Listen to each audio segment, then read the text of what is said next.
सपनालाई अहिले नै चिताउन जानुपर्ने पनि छ।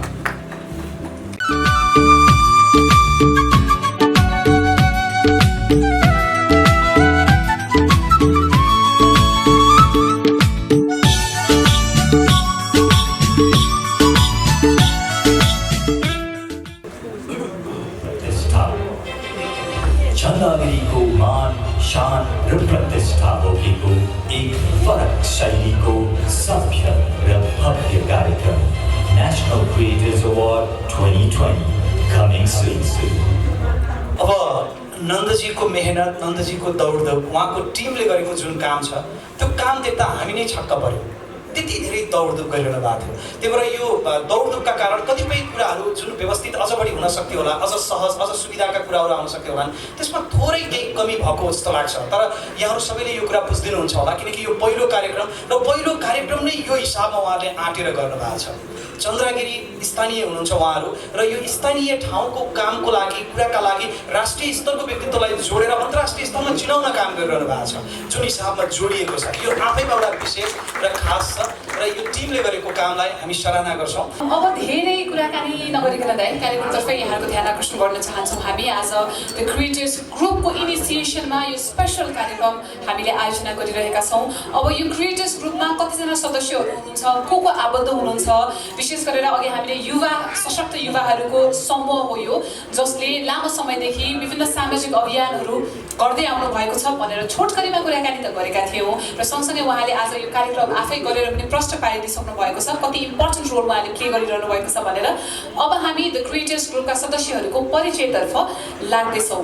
सबैभन्दा पहिला एकैछिन मात्रै अगाडि हामीहरू सबैजनाको अगाडि उहाँले वेलकम स्पिच पनि दिएर जानुभयो। नन्दराज महर्जन इभेन्ट कोअर्डिनेटर पनि हुनुहुन्छ, द क्रिएटर्स प्राइभेट लिमिटेडका म्यानेजिङ डाइरेक्टर पनि हुनुहुन्छ।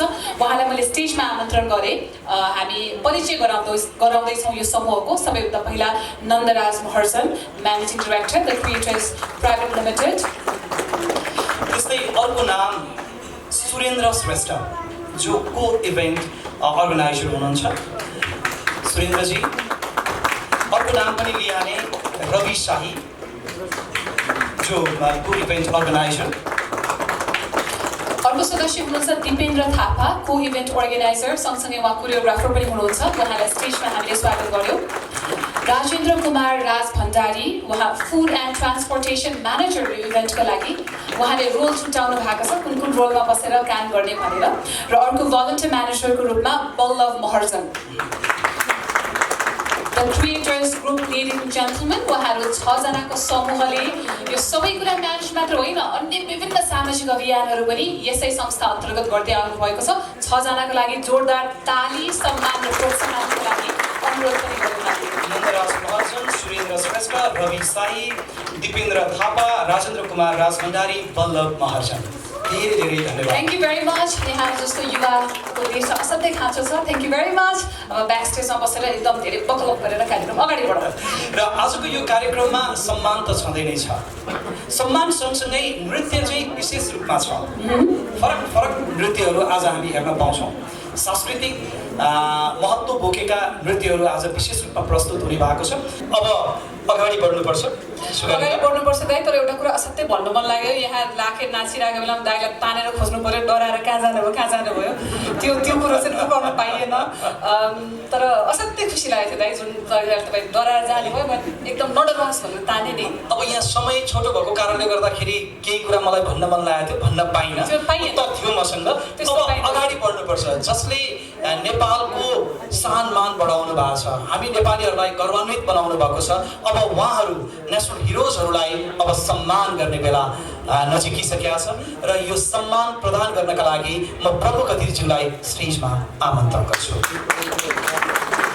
यही क्रममा सम्मानित व्यक्तित्वहरूको प्रोफाइल भिडियो रेडी गर्नको लागि टेक्निकल टिमलाई पनि म अनुरोध गरेँ। यहीँनिर नेसनल क्रिएटर अवार्ड 2020 अन्तर्गत आज हामी 5 विशिष्ट व्यक्तित्वहरूलाई, जसले विभिन्न क्षेत्रबाट नेपाल र नेपालीको मान सम्मान, इज्जत र हौसला बढाउने काम गर्नुभएको छ, उहाँलाई सम्मानित गर्दैछौँ। सबैभन्दा पहिलो अब प्रमुख अतिथिज्यूको स्टेजमा आगमन भइसकेपछि म विशेष अतिथि माननीय रमा आले मगरज्यूलाई पनि आमन्त्रण गर्छु।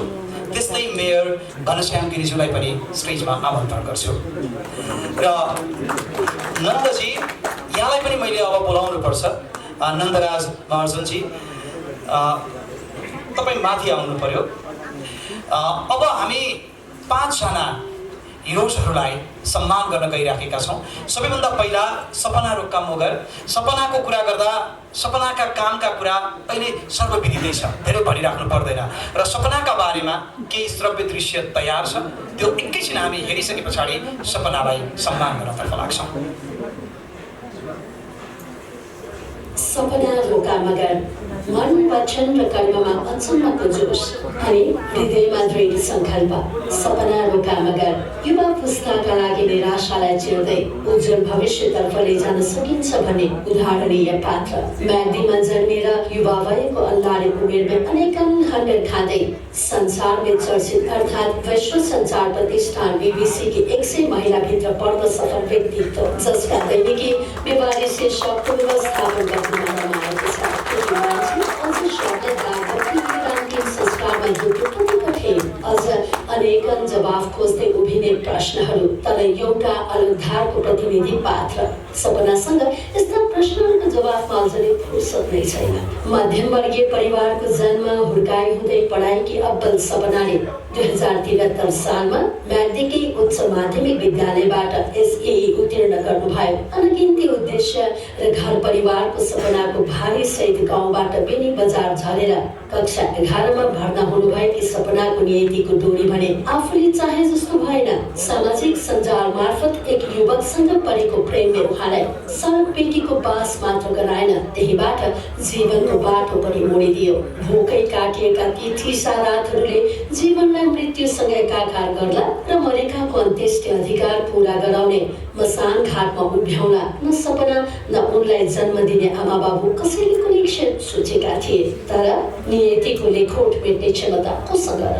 व्यवहारिक शब्दहरूमा मसान घाटको निष्पट्ट अँध्यारो चिर्दै निर्विघ्न दाग बत्ती दिने ती चिरागबाट छुटेका ज्योतिले आज सपनाको बाटो मात्र मोडिदिएको छैन, तर यो युवाको लागि उहाँ प्रेरणाको नयाँ ऊर्जा बन्नु भएको छ। कुनै बेला स्मशान सोच्दै मात्र पनि भय, त्रास र डरको अन्त्यहीन कालो स्वरूप थियो सपनाका लागि, तर आज अन्त्येष्टि संस्कार नपाएर भड्किरहेका आत्माहरूका लागि मुक्तिदाता हुनुहुन्छ सपना।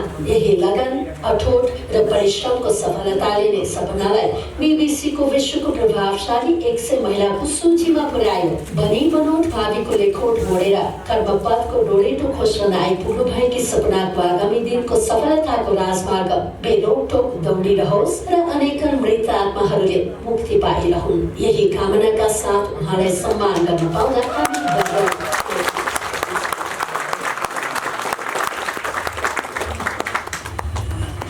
अब स्टेजमा आमन्त्रण गर्छौँ सपना रोक्का मगरलाई। सपनाजीका लागि ट्रफी, दोसल्ला र बुके सम्मानका लागि। सपनासँगको मेरो नाता बाबा छोरीको जस्तै छ। सपना जसलाई बाबा भन्छन् विनयजन बस्नेत, उनी मेरा कलेज फ्रेन्ड, सँगै पढेको हामी, र उनले पनि मलाई अङ्कल भन्छन्, म छोरी भन्छु सपनालाई। र अहिले म विनयलाई सम्झिराखेको छु। यदि विनय नभेटेको भए सपना आज यो स्थानमा पुग्दैन थिइन्, र सपनालाई डोर्याउने काम विनयजन बस्नेतले गरेको हो, र यो बाबा छोरी दुवैलाई यो सम्मान हो मलाई लाग्छ। र सपनासँग अन्तर्वार्ता गर्ने मैले मौका पाएको छु, र सपनाका कुराहरू मैले ध्यान दिएर सुनेको छु, र सपनामा जुन आँट छ, सपनामा जुन एउटा सपना छ, त्यो सपनाकै कारण आज विश्वका प्रभावशाली 100 महिलामा सपना परेकी छिन्।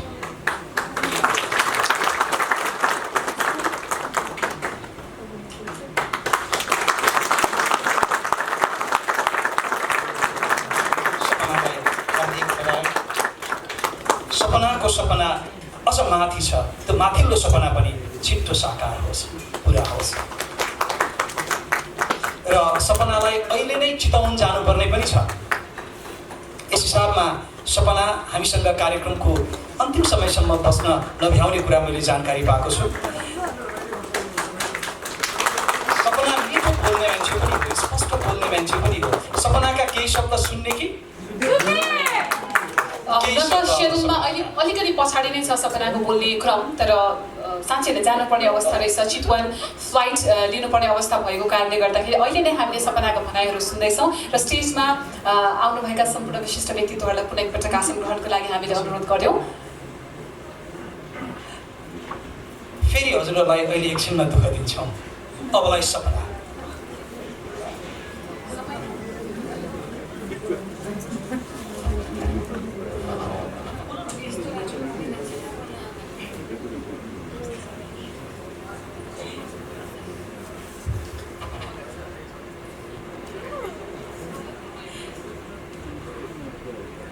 धन्यवाद हाम्रो कार्यक्रम सञ्चालन गर्नुहुने मेरो दिदी र मेरो अङ्कल।